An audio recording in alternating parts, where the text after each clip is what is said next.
existe outro texto, assim como Don Quixote, que a gente acaba lembrando mais do protagonista do que do nome do autor ou de qualquer outro personagem, e até mesmo a história do livro, que acima de tudo fique vivo com o passar dos anos?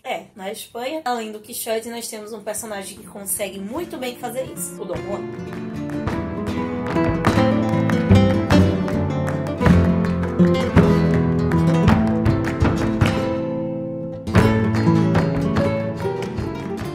Temos para hoje Santos e Cinéias. Eu sou a Larissa Bertolino, você está no canal Uma Garota Quixotesca, onde nós tratamos sempre de personagens, temáticas, relações, que uma obra, que algo, que um pensamento, um pensador, um escritor ou arte de modo geral tenha ou estabeleça com o nosso queridíssimo Don Quixote de La Mancha. E hoje a gente vai falar meio que do irmão do mal, o gêmeo rebelde do Don Quixote. Quando você pensa em Don Juan, além de um sedutor, por que é que você pensa no personagem latino? Já fiz essa pergunta várias vezes em sala de aula, sem colocar necessariamente a resposta do latino, né? Pedi para os alunos me descreverem o que é que eles imaginavam, que pessoa aparecia quando eles pensavam num Don Juan, e a resposta que eu recebia sempre tinha a ver com o arquétipo do homem hispânico, sedutor, do italiano, sedutor, ou até do malandro carioca. Me descreve aqui embaixo, física, psicologicamente, comportamentalmente, como é o Don Juan na sua cabeça.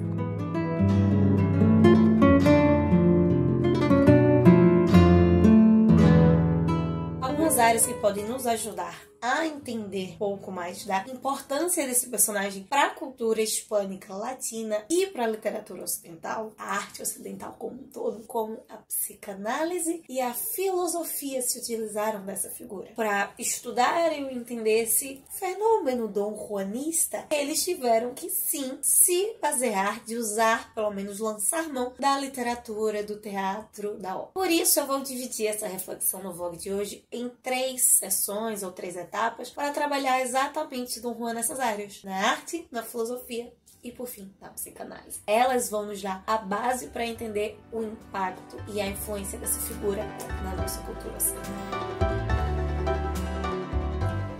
Na Espanha, em 1630, quando nós temos a publicação de fato, mas que já havia sido escrito um pouquinho antes, El Burlador de Sevilla e El Imitador de Piedra, o Tirso de Molina, é, como eu mencionei segunda-feira, a primeira aparição dessa figura do Don Juan no teatro, até a gente pode dizer, numa arte registrada, digamos assim. 1626 é a publicação do El Buscón de Quevedo, ou seja, o Don Juan numa novela. Por mais que a ideia do Imitador de Piedra, né, essa conversa com os mortos e o espírito vir ali a jantar, estivesse presente já na tradição oral, assim como histórias de sedutores à la Don Juan, nenhuma outra arte absorveu ou trabalhou tão bem o Don Juan e essa ideia, essa lenda do convidado como o teatro. Provavelmente pela carga dramática e trágica dessa forma, e que é muito presente na história do Don Juan, no mito do Don Juan. Só a título de referência, eu estou focando aqui, óbvio, na literatura espanhola, mas eu vou acabar citando para você, a nível de referência, algumas outras artes e obras na literatura ocidental como um todo, para nós entendermos como o Don Juan ele é extremamente presente, seja no barroco, seja no romantismo, em várias outras adaptações artísticas. Em 1666, na França, nós temos a comédia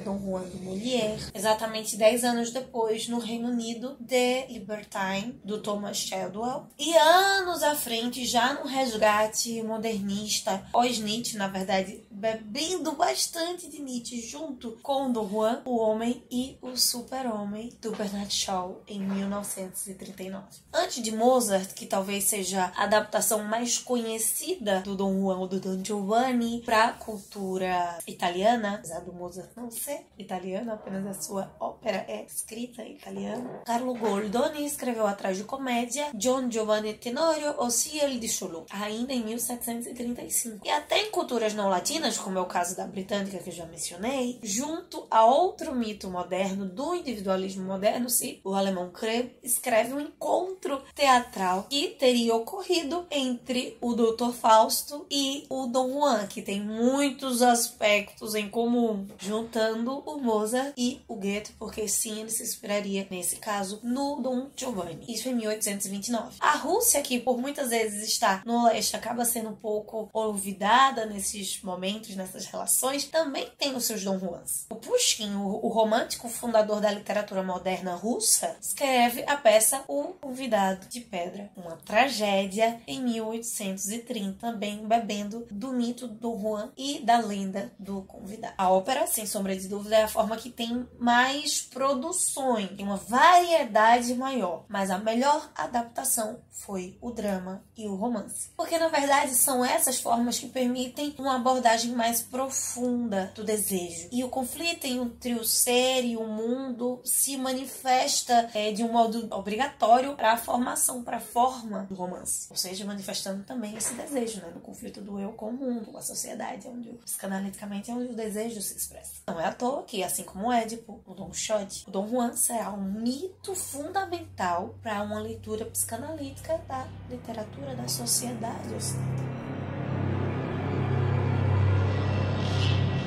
Como nós mencionamos segunda-feira, existe uma diferença como esse personagem é trabalhado em obras antes e após a modernidade, especialmente após o século XIX. Como um mito e uma obra icônica, os aspectos importantes ofertados por essa figura do Dom Juan é a metalinguagem, a autorreferencialidade e até a discussão sobre o que é arte, discussões da arte dentro dessas obras, em várias épocas diferentes ao longo da nossa história, quando o mito do Dom Juan é revisitado, através de diversas formas artísticas. Por exemplo, na obra nós temos o austríaco Franz Liszt, que escreveu novos temas para a obra do Mozart. Ele deixou o enredo, seguiu com o enredo e mudou melodias, adicionou novas partituras. Isso em 1841. Já o Richard Strauss, no limiar do modernismo, ele se inspira no Mozart, sim, mas ele cria algo totalmente novo e até mesmo híbrido, que é um poema sinfônico chamado Dom Juan, em 1889. Então, além de ser uma figura rebelde por si só,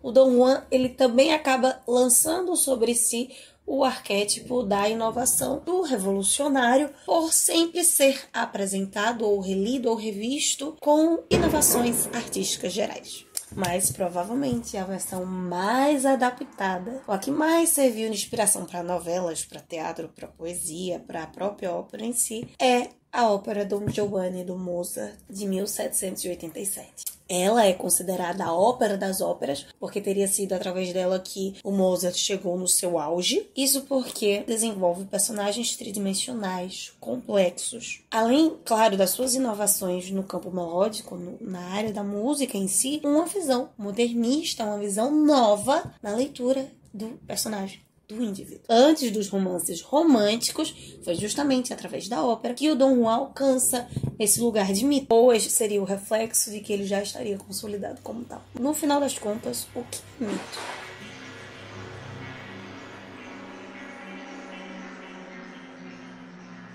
Para isso, agora a gente vai entrar um pouquinho na área da filosofia. Sem discutir muita etimologia, nem coisas muito profundas, uma definição muito utilizada quando se vai tratar de mito é aquela apresentada pelo dicionário de Oxford. Diz que o mito é uma narrativa puramente ficcional, fictícia, envolvendo personagens e acontecimentos sobrenaturais. Encarnam de algum modo nessa ficção uma ideia popular sobre um fenômeno natural ou histórico. Já o filósofo alemão Ernst Cassirer, ele classificava o mito como um modo de estruturar simbolicamente o mundo. Como todo símbolo, eu preciso de um significante e o significado que esse significante quer carregar, ou seja, é algo construído, é algo elaborado, é uma narrativa. Essa talvez seja uma das grandes diferenciações dos Dom Juans na sua narrativa. Enquanto as narrativas mais voltadas para o período clássico, para a antiguidade, tem nesse personagem a ideia do herói clássico. Os heróis que eram louvados, glorificados pelas suas vitórias, mas vitórias estas alcançadas através de enganos, de espertezas, desonestidade, como eu citei aqui segunda-feira, Ulisses, o Heitor, outros personagens clássicos. Já o herói moderno, com a valorização da honestidade através do cristianismo, o Ian Watt vai demonstrar como esses mitos eles carregam uma redenção através de valores, mesmo que ela só aconteça aos 45 do segundo tempo. Por isso nós encontramos os Dom Juans como o do Hoffmann, de 1813, ou do Alexandre Dumas, de 1831, e até mesmo o próprio Dom Juan de Zorrilla, de 1844, que, diferente dos seus anteriores, encontram uma redenção, baseada em valores românticos, ainda que essas obras por si só sejam obras de terror, de horror. Talvez nesse quadro temos um excelentíssimo exemplo, que é o Fantasma da Ópera, do Gaston Leroux, de 1910, porque ele apresenta um Dom Juan tanto no fundo quanto na forma. Porque se o fantasma ainda não pertencesse necessariamente ao arquétipo do Dom Juan, o que ele sim pertence, há a representação da ópera Dom Juan Triunfante no próprio texto, como é o caso do Hamlet, né? A peça dentro da peça, aqui a ópera dentro do romance. E talvez essa seja uma palavra muito importante para nós entendermos o mito, Dom Juan como mito, arquétipo. E nós podemos interpretar arquétipo através de dois olhares: pelo da filosofia e da arte, ou o da psicanálise. Para a psicanálise, para a psicologia, o arquétipo é um conceito de representação de padrões de comportamento associados a um personagem ou um papel social, mas é comportamental. Enquanto que para a literatura, para a arte, o arquétipo é um padrão ou um tema universal que se manifesta de formas diferentes, individual. Só que ainda que tenha uma manifestação individual, a mensagem é significante para um coletivo, para algo maior que esse indivíduo representa. Talvez essa seja a palavra-chave para diferenciar o Dom Juan como um mito moderno ou um mito anterior, o arquétipo. Porque o arquétipo, especialmente o psicanalítico, ele toca muito no indivíduo. Não são todas as obras modernas que elaboram tão bem, tão profundamente e detalhadamente esse indivíduo singular e o indivíduo social, como Dom Juan.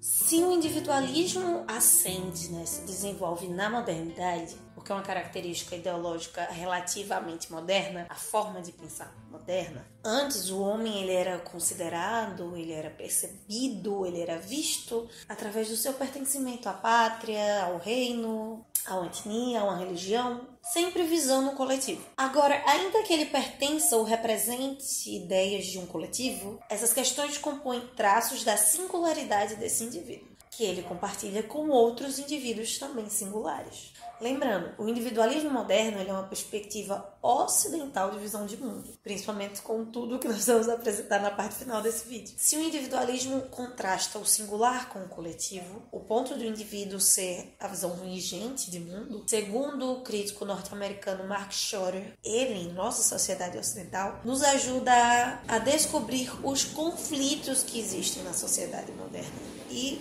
pós-moderna, a depender da vertente filosófica que você segue. E com conflitos ocultos, a gente pode até substituir esse termo pelo inconsciente. Para exemplificar os seus esquemas sobre o funcionamento mental e sobre a teoria da psicanálise, Freud se utilizou de obras literárias e teatrais. Mas não só isso, ele lançará a mão de mitos e de arquétipos. Mas não da literatura simplesmente pura e simples, mas dos mitos e dos arquétipos que ele encontrava nessas artes. A grosso modo, os símbolos. Na psicanálise, os símbolos dos mitos são transferidos para o processo análogo da vida, ou seja, de modo inconsciente, não perceptível pelos filtros que nós usamos no dia a dia para enxergar a realidade. Nós nos comparamos, nos associamos, espelhamos os indivíduos dos mitos conosco, os nossos comportamentos. Seja ao entrar em contato com essa arte e enxergar o mito como uma extensão dos meus desejos, seja como uma extensão para realizar durante a vivência dessa ficção os nossos desejos que são castrados pela vida em sociedade, é o caso do Dom Juan, a sedução, ou de nos assimilarmos às angústias e manias desses mitos. Isso a nível de inconsciente, não de catarse. Não é perceptível. Mas Larissa, você pode me dizer, tratando do Dom Juan, eu não tenho desejo de violentar mulheres, eu não tenho desejo de duelar e matar várias pessoas. Eu acredito em você. Mas o desejo, segundo Freud, vai se desenvolver em diversas camadas de associações não diretas. Por exemplo, Dom Juan pode ser visto como um símbolo de uma Espanha que conquistou a América violentando-a, destruindo-a no âmbito social. Por uma leitura filosófica, eu posso dizer que o Dom Juan representa o Ocidente e vive um conflito entre essa vida pagã e a vida cristã, a culpa católica. com medo da ira da justiça divina. Diversas outras interpretações, essas que nós conseguimos ler e aquelas inconscientes que nós não conseguimos ler. Dom Juan, em quaisquer das suas versões, fala ao nosso inconsciente sobre a vontade de alcançar liberdade, de viver as paixões, de recear pela castração,